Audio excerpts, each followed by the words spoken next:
I recently had a chance to watch the debate between the Muslim Lantern and Dyer. Meta. Come here, let me slap you.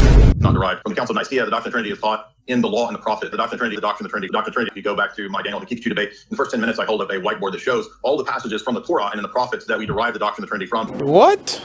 Bro, what are you talking about, man? All of this is false. There's nothing like the Trinity in the Old Testament. Stop the cap. Or the New Testament. There's absolutely no evidence of this. Like, why didn't the Jews believe in the Trinity? Wow. Like, these arguments are so bad. Like, you can like literally just listen to it for 1 minute. I can debunk it. Like the early church father, even Paul was not a Trinitarian. So all of these things like makes it absolutely clear. Trinity is a later invention.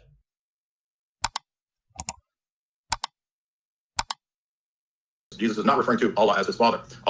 Because Allah has no son. So Jesus many times over throughout the gospel says the one that gave the law, Jesus refers to himself as the son of God many times over, which means that his God is not Allah because Allah has no son. So what you just said is one of the most insanely idiotic things I have ever heard. So he says that, but in the Quran, it doesn't say father, like God is not called the father. So like here, he's begging the question fallacy. We have no reason to believe biblical terms such as father or son can only have a literal meaning. It's possible the gospel writers used metaphors to explain God's relation to his creation as father and son. He just simply assumes the Christian position without any justification. Islam rejects the idea that God can have son in a literal sense. There is no contradiction between this and Jesus worshiping Allah Almighty alone. is itself confused in two areas that I always like to highlight, which is that it claims that prior revelation confirms it, backs it up, and many times over, like in Surah 5, it says that you can look to the previous revelation to confirm the new revelation. The old revelation. It's like the whole kind of like the whole quote-unquote Islamic dilemma argument. Oh, the Quran affirms the Torah. Really, which Torah? Like which Torah? Which canon of the New Testament is the Quran confirming? Pow.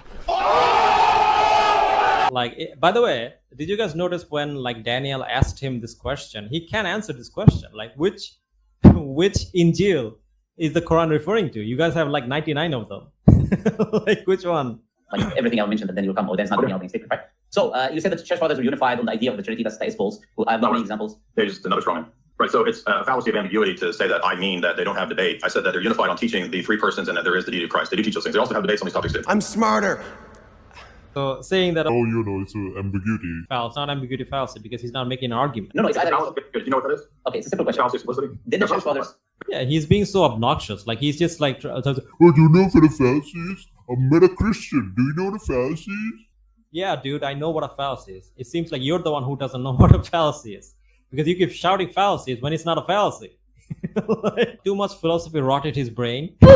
And the thing is that I noticed this with a lot of Christian apologists going into all these kind of like philosophical topics of like, this is a fallacy, this and that. Like this can get very annoying, Yes, making fallacies or logical mistakes is a problem and you should call them out when someone makes an argument and that's his main argument and that kind of brings problems in their argument, right? That's a proper critique.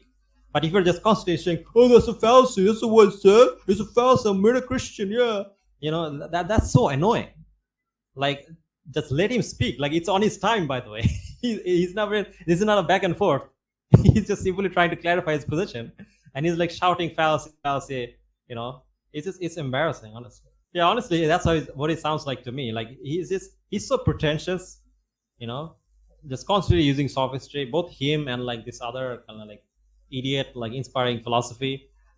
They're so obsessed with philosophy, they don't even bother to try to understand what the other person is saying before shouting fallacy. That's what a fallacy is, making a simple question for a complex stuff. That's the problem always with questions. Like we allow you to speak. We know fallacies. That's the problem. I'm asking a simple question. I know the fallacies. You don't know fallacies? Fallacies, bro. Fallacies. Did the church fallacy? That's the fallacy. My question is not fallacy. I asked, did the church fathers? It's either yes or no. Okay, let me finish my question and stop interrupting. I asked a simple question. You can say yes or no. You can say that's a fallacy. Whatever. People can. Like, he's not letting him speak. Okay, let him make his argument and then show why it's a fallacy. Don't just shout fallacy. Can make a judgment. I asked a simple question. Did the church fathers have an agreement? These scripts might work on your audience. Okay, so this is how Christians are always. We try to have discussions. Even you allow you to finish. Even 5 minutes. Create a complex question fallacy and make it an either or. Like they think that they become some kind of like enlightened being, No one can go close to their like level of logic. Like the thing is that I understand logical fallacies. Like I study logical fallacies, I understand logic pretty well, but I would never, when I'm debating someone, I would never say things like, oh, you committing this fallacy, that fallacy. Like, that's annoying. Like, just look at the main argument and then show where you have a problem with that main argument. Oh my God. Is the false either or fallacy? If the moderators are not going to join, I'm not going to. But you won't answer, right? No, I can speak on my opening statement without you asking me questions. It's my opening. Where did he say like either or? He never presented it and like a proposition like that. By the way, either or is not always a fallacy.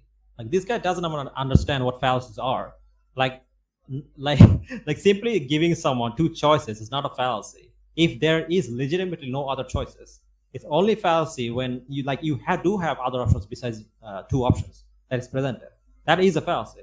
But here he's just simply trying to like understand his position and try to make an argument.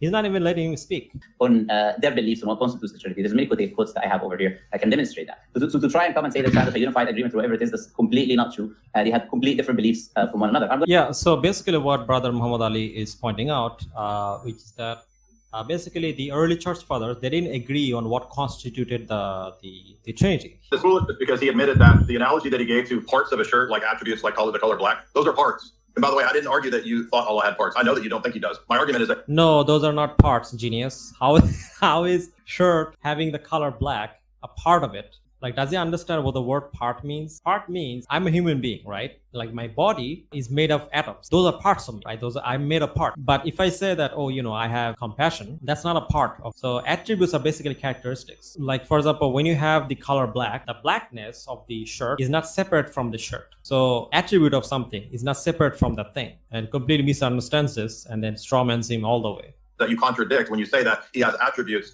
that are dependent. Do you believe that the attributes are self-existent? Or Stop it. Nowhere did he say the attributes are dependent. Like, no one said that. Do they depend upon Allah's essence and amongst themselves in a dependence relationship? No, like, the thing is that we know that Allah subhanahu wa ta'ala is self-sufficient, right? Like, which means is that he's not dependent upon anything. And if he has attributes, why would his attributes depend upon anything else? His attributes are him. Yeah, I mean, like, he doesn't understand like this concept in Islam, which is that Allah subhanahu wa ta'ala is nothing like his creation, and he constantly makes this mistake of comparing Allah subhanahu wa ta'ala to a creation, anthropomorphism, like they do in Christianity. And he doesn't understand that Allah subhanahu wa ta'ala attribute is nothing like his creation. He neither begets nor is he begotten, nor is there to him any equivalent. Nor is there to him any equivalent. What does that mean? It means if he has attributes, his attributes are not dependent on anything. And there's nothing like his attributes. And attributes exist within the creator. We don't use the term dependent or independent to them. Are they distinct? Just to clarify, yes, the attributes of Allah Almighty is distinct in terms of their meaning. However, they are inseparable from the essence of Allah Almighty. What idiots like Jay don't understand is that there is no problem with this. One being can have many attributes. I can be merciful and be just and have other attributes. However, I cannot have different persons. So the two things are not the same. The Trinity does lead to logical problems because a separate person with separate memories entails a separate being. So it's both one being and not at the same time. So this leads to an obvious contradiction. This is not the same as God having attributes. Are not something that we say is apart or separated from Allah. We don't believe that. We believe just like I exist, cannot separate my love and hate from me. Allah. Sorry? It's not parts. That's ridiculous. It's nothing like creatures. You stupid dumb. He doesn't understand the point he's trying to make. At one point, he's saying that, is Allah also like this or that using natural philosophy. And then, all of a sudden, he throws natural philosophy out the window. And then, you said that Allah is nothing like his creation. When he's trying to use a simple analogy to try to explain a concept. Right? He's not saying this concept applies exactly to Allah subhanahu wa ta'ala. That's not his point. He's simply trying to explain the concept. And I think Sneako also kind of did a bad job here, because I think he should have came in and said that, okay, like you asked him this question and he answered you. Now let him ask you a question, right? Because the thing is that he still didn't have a chance to kind of like properly critique the Trinity, which is that his position, which is that he believes that God, a monarchical Trinitarianism, which is the belief that God is higher than the Son. If that is the case, then how is that not paganism? If you worship Jesus as God, and God is subordinate to the Father, and you also worship the Father, you worship the two gods. It's paganism.